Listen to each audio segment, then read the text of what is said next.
The Old Man and the Sea by Ernest Hemingway.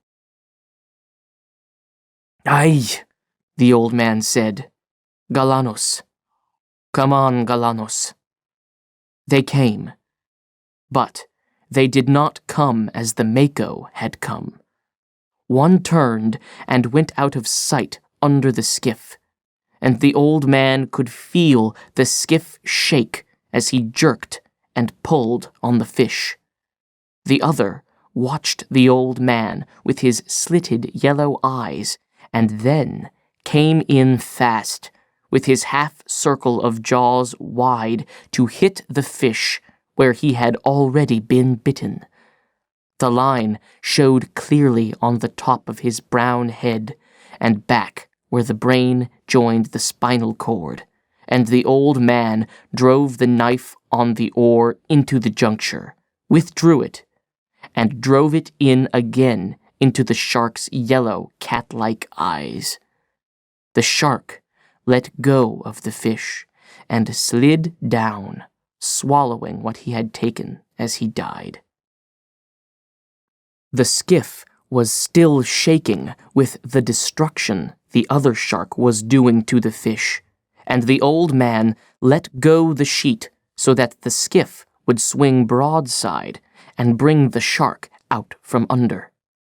When he saw the shark, he leaned over the side and punched at him.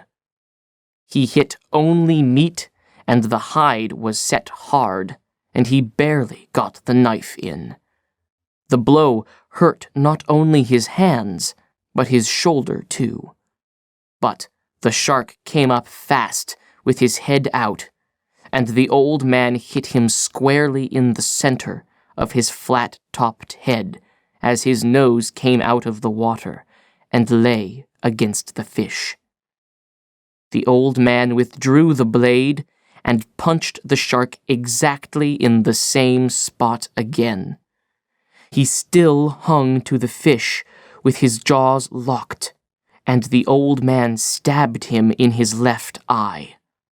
The shark still hung there. "No," the old man said, and he drove the blade between the vertebrae and the brain. It was an easy shot now, and he felt the cartilage sever. The old man reversed the oar and put the blade between the shark's jaws to open them. He twisted the blade, and as the shark slid loose, he said, "Go on, Galano. Slide down a mile deep. Go and see your friend. Or maybe it's your mother." The old man wiped the blade of his knife and laid down the oar. Then he found the sheet and the sail filled, and he brought the skiff onto her course. "They must have taken a quarter of him, and of the best meat," he said aloud.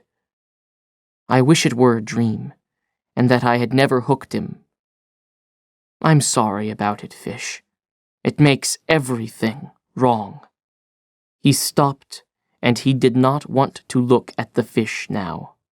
Drained of blood and awash, he looked the color of the silver backing of a mirror, and his stripes still showed. "I shouldn't have gone out so far, fish," he said. "Neither for you nor for me. I'm sorry, fish." "Now," he said to himself, "look to the lashing on the knife and see if it has been cut. Then get your hand in order, because there still is more to come."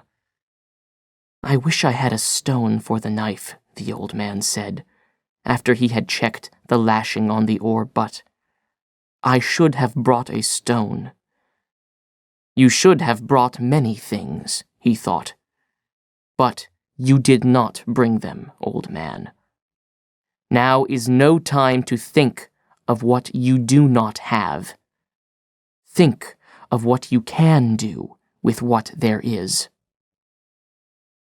"You give me much good counsel," he said aloud. "I'm tired of it.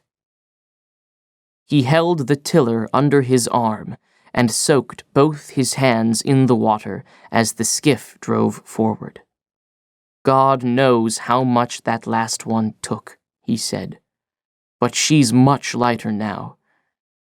He did not want to think of the mutilated underside of the fish. He knew that each of the jerking bumps of the shark had been meat torn away, and that the fish now made a trail for all sharks as wide as a highway through the sea. He was a fish to keep a man all winter, he thought.